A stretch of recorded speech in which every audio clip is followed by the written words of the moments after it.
Today, we are getting into something that I think is going to feel deeply personal for a lot of you. We're talking about the paradox of potential. It really is. It's one of the most frustrating and persistent psychological puzzles out there. Absolutely. You have this individual who has all the raw cognitive ingredients for massive success.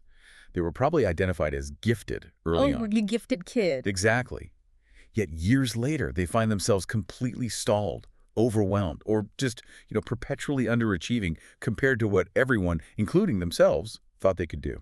That is the exact conflict we're plunging into. And I want you listening to think about your own experience here, because this resonates with so many highly capable people. Maybe you were that kid.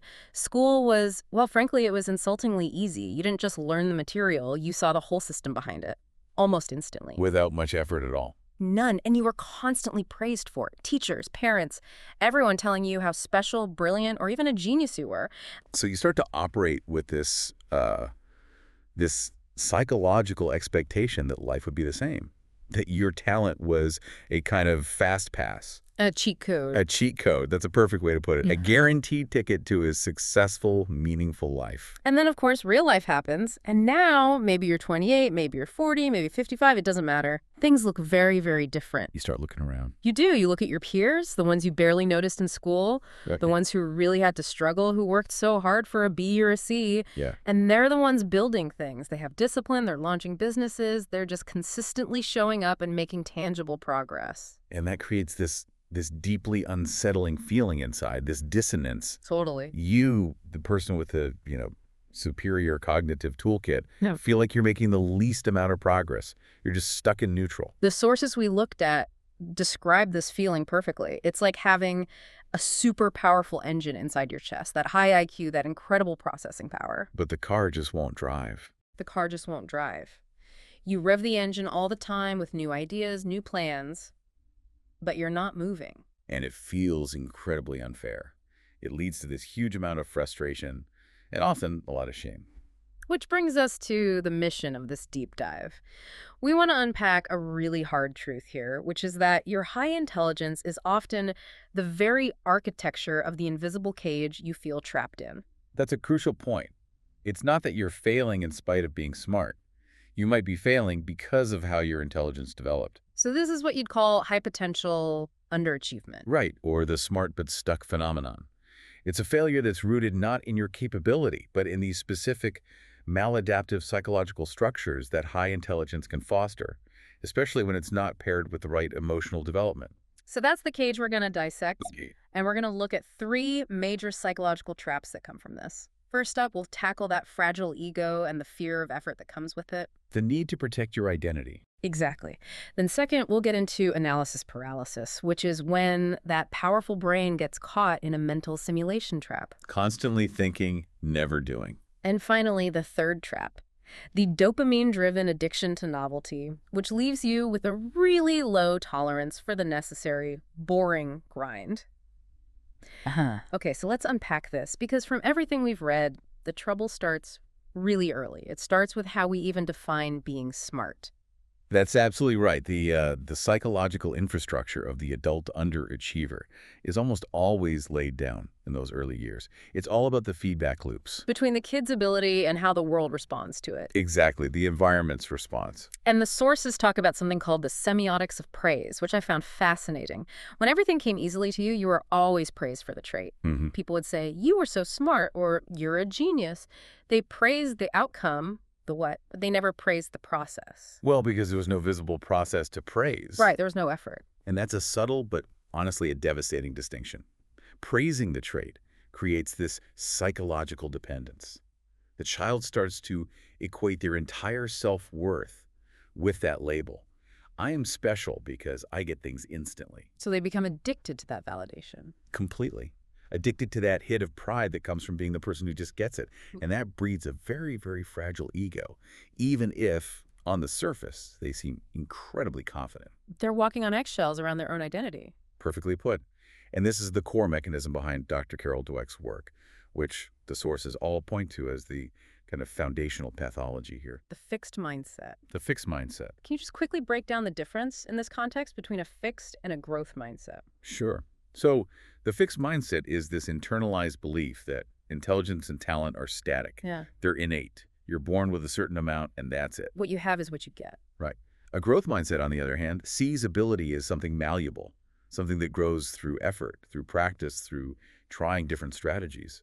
So when the gifted child is only ever praised for the trait, They default completely into that fixed mindset. They feel this constant pressure to prove they have the talent instead of focusing on developing it. and that creates what you called a dangerous syllogism, a kind of paralyzing fear. Let's really nail that down. Yeah, this is truly the root of the problem. It works on three linked premises. First, success isn't just a good outcome, it's essential validation of my identity. It's proof that I'm still smart. Okay.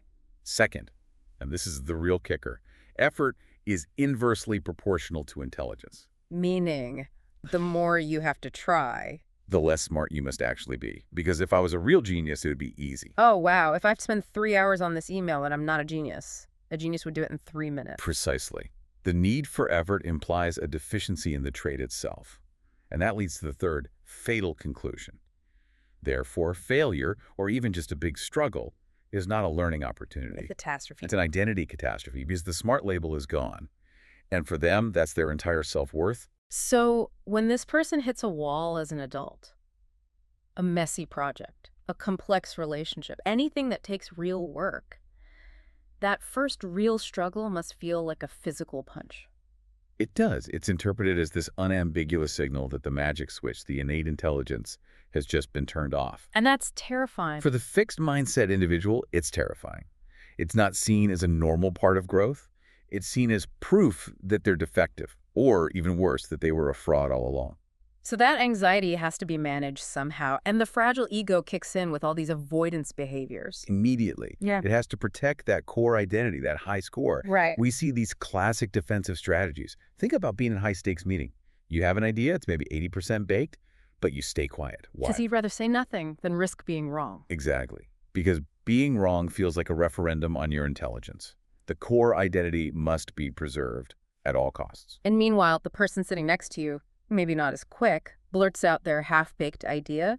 They get corrected, they adjust, they iterate, and in the end, they get credit for helping find the solution.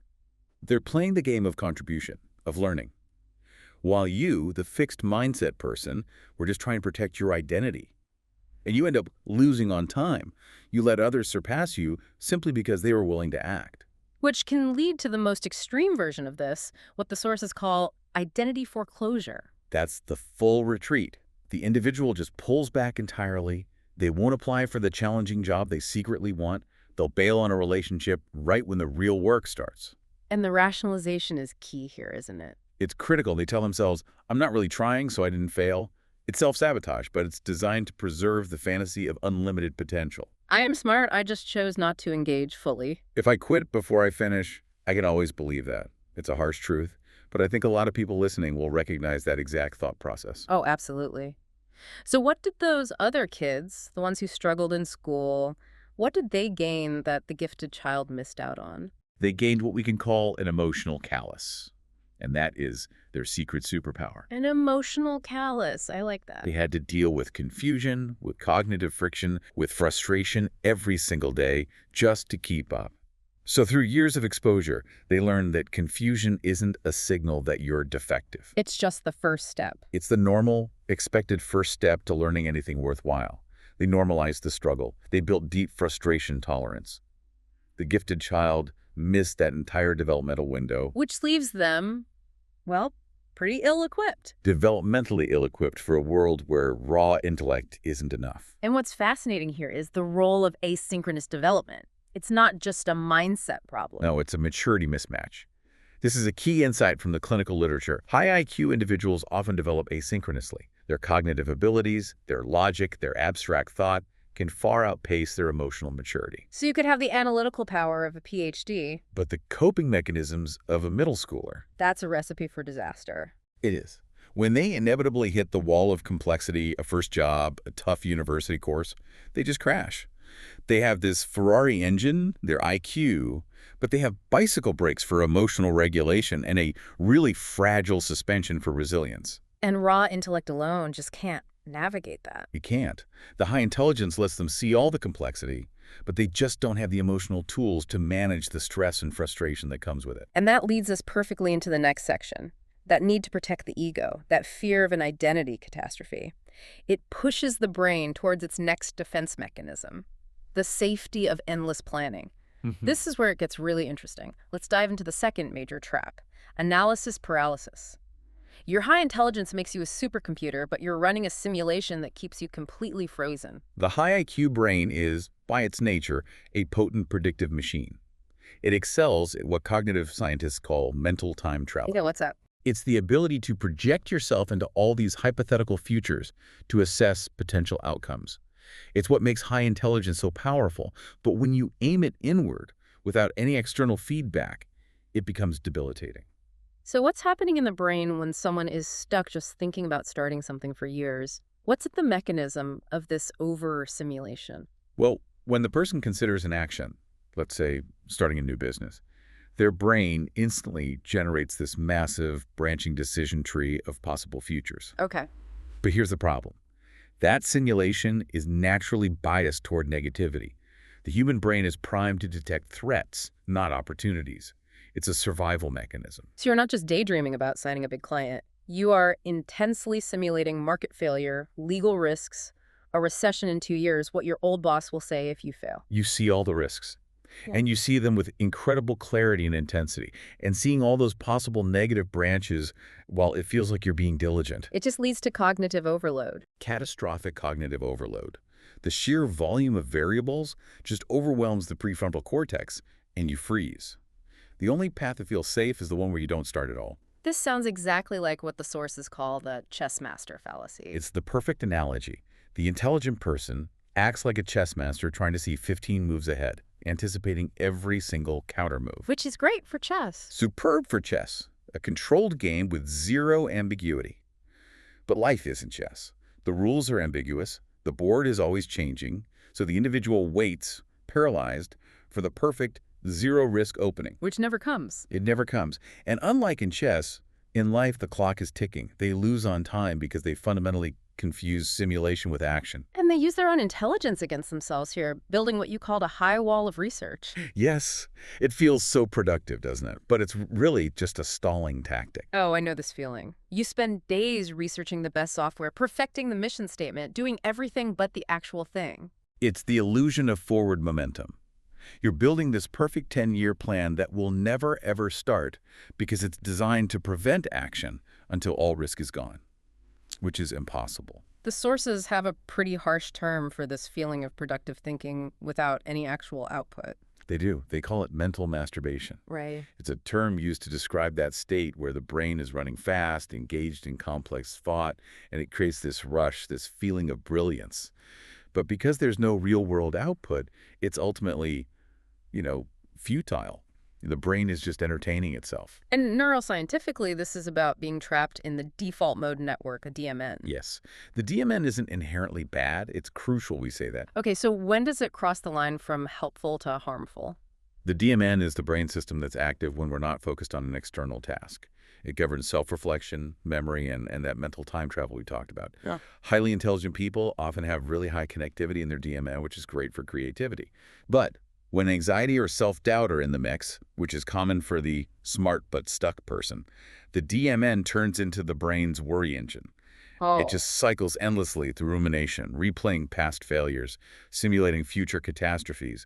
The internal narrative becomes a prison. And this state actively works against the task-positive network, right? It's a battle between thinking and doing. It is. They are yin and yang. They're typically anti-correlated. Yeah. The smart but stuck person struggles with the switch. They can't get out of the internal simulation of the DMN and into the messy external execution of the TPN. Which leads to this tragic blind spot. They are brilliant at calculating all the visible risks, Meticulous. but they have a massive blind spot for the cost of inaction. That is the critical flaw. They can tell you exactly what the cost of doing something wrong is. The financial loss, the embarrassment, those costs feel immediate and visceral. But they completely fail to calculate the exponential cost of standing still. For 1 year, 5 years, 10 years, the skills that atrophy, the missed opportunities. They just see their inaction as being prudent, as waiting for the perfect moment. Meanwhile, while you're spending 6 months perfecting a logo, someone else launched their version with a name they thought of 5 minutes ago, and they've already sold 1,000 units. Right. Smart thinking is completely inert without simple, real-world action. The fancy car needs a driver, not just a mechanic constantly running internal diagnostics. Shifting gears, let's look at the third barrier, which is deeply rooted in our neurochemistry. This is the novelty addiction. The idea that because you have a quick, powerful mind, you need things to be constantly interesting. Yes, the high IQ brain has what's called a high need for cognition. It needs to be fed complexity, it needs novelty. And when it gets that, it experiences a massive neurological reward. This is the beginner's high. Precisely. Novelty triggers a surge of dopamine. So when you start learning something new, a new language, a new instrument, the learning curve is really steep. You're figuring out the system, making connections. And your brain is just flooded with dopamine because it's optimizing and frankly confirming its own brilliance. The process is intensely pleasurable. It validates that feeling of, I get this. But that feeling is deceptive, isn't it? Because it tells you the joy comes from the learning, not the subject itself. Exactly. And here's the problem.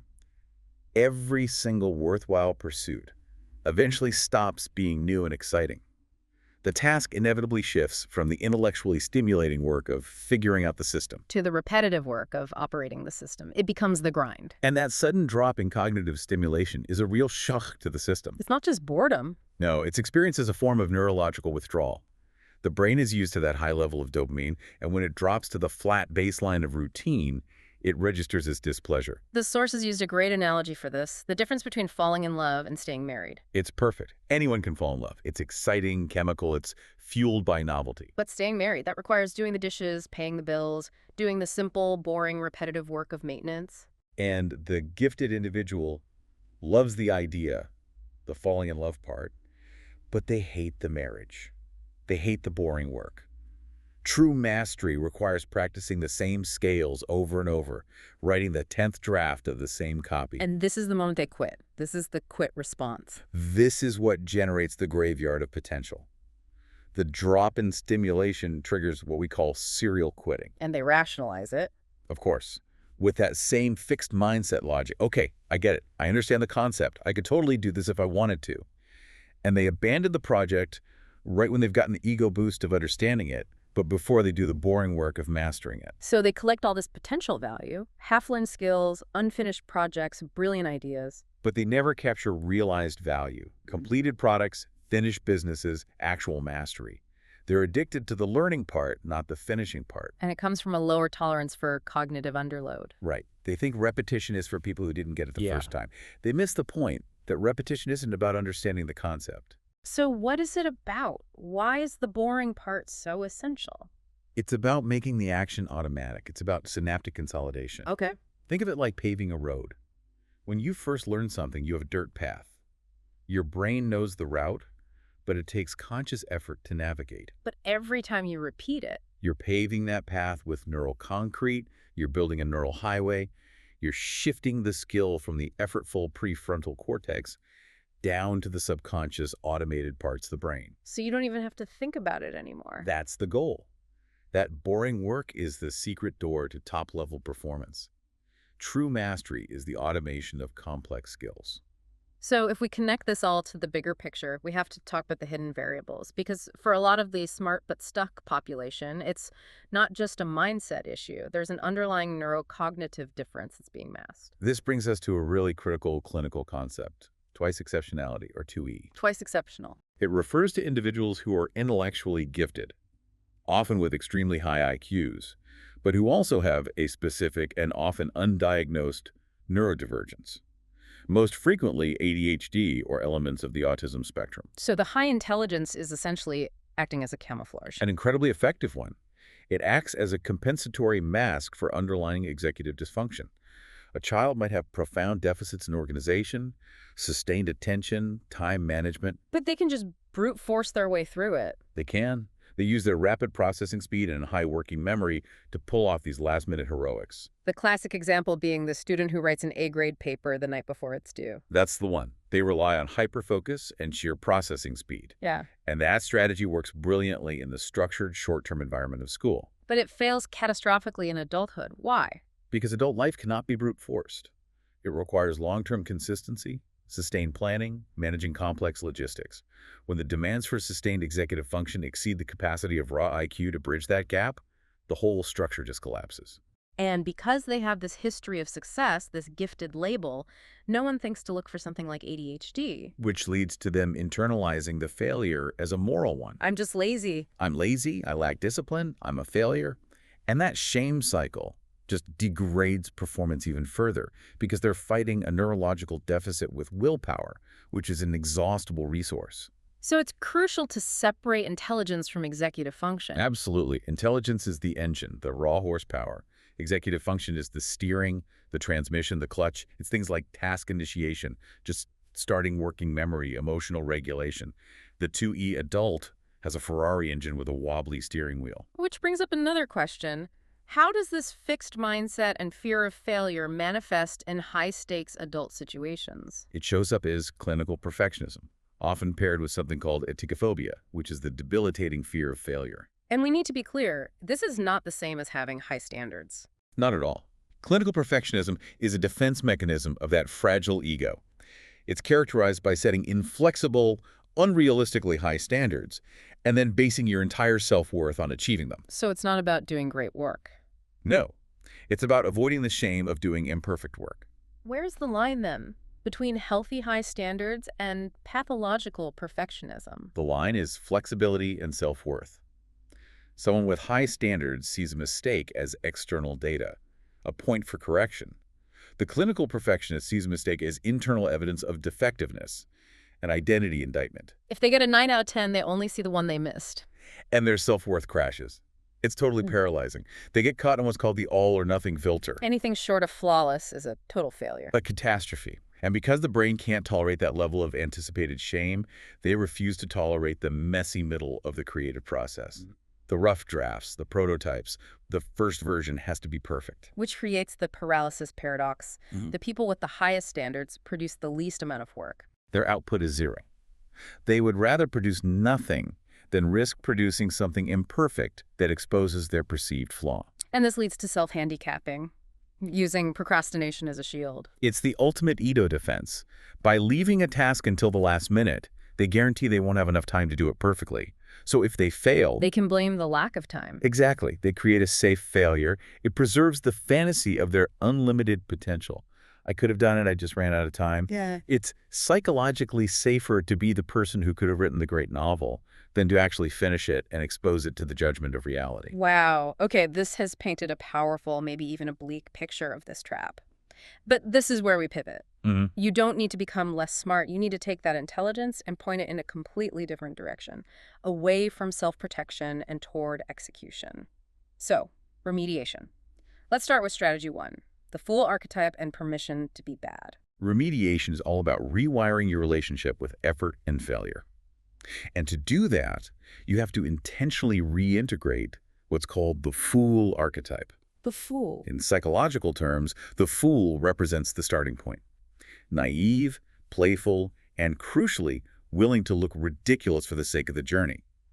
The gifted adult has often exiled this part of themselves to preserve their sage identity. So you have to consciously detach your self-worth from being competent right away. You literally tell yourself, I am going to do this poorly. That is the necessary mantra.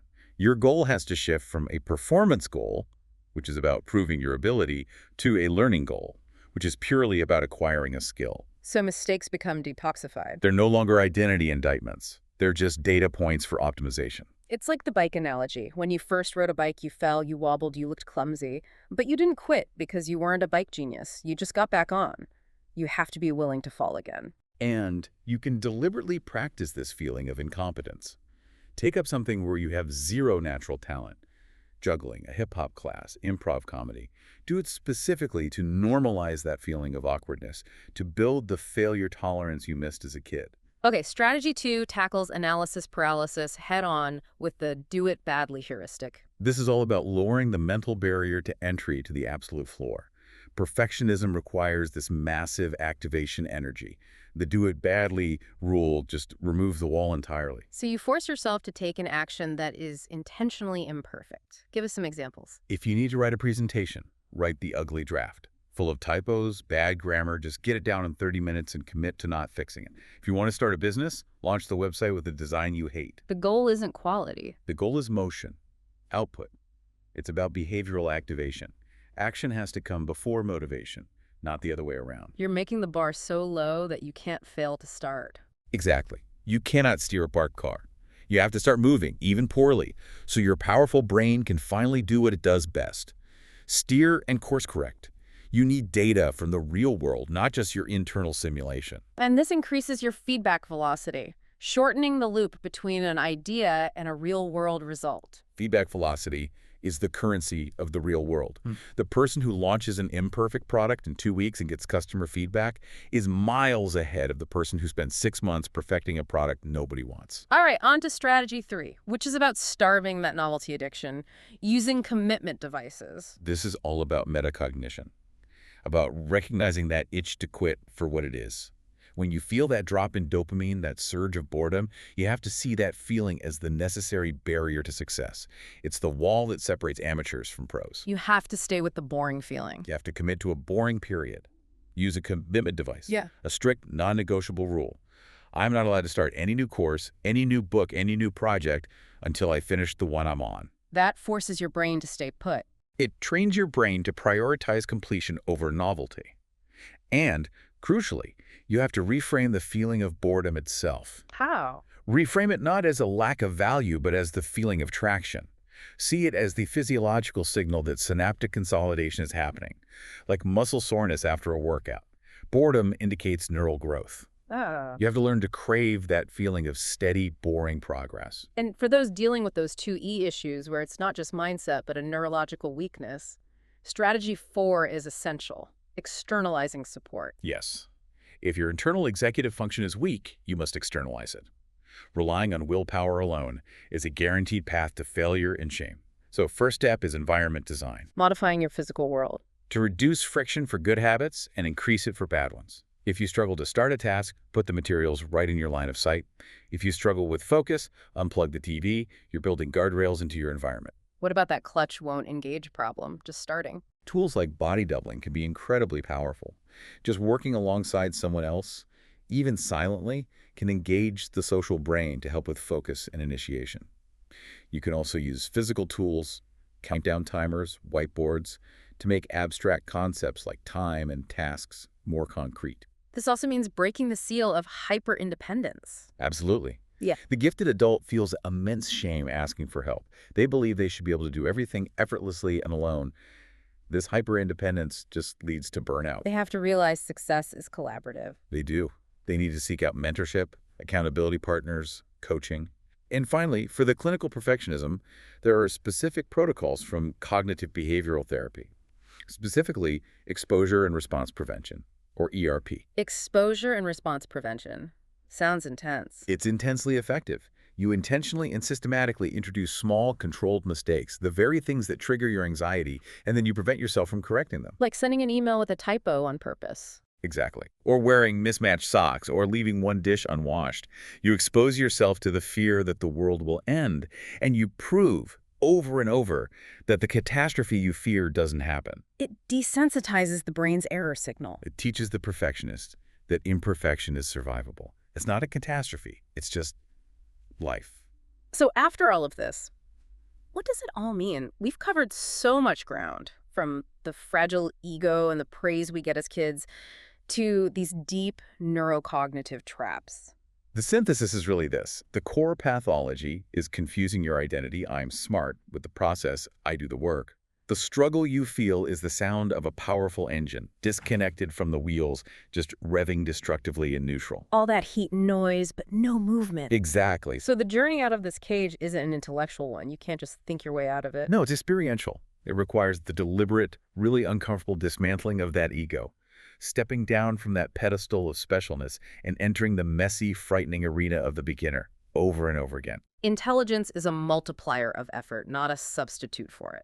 And if effort is zero, the total output is always zero no matter how high your IQ is. You have to build a character that's defined not by how easily you succeed, but by how relentlessly you continue after you fail. Your intelligence is a powerful tool, but it's not a trophy to keep in a glass cabinet. Tools are meant to be used to get dirty, to build something real. That super powerful engine can absolutely drive the car, but only if the driver makes that conscious decision to take their foot off the brake of perfectionism and Right. just puts the car imperfectly into the gear of action. The only way to truly waste your potential is to never try to use it. Stop planning, stop thinking so much. Now go do something brave. Go do something imperfectly. Just go do something.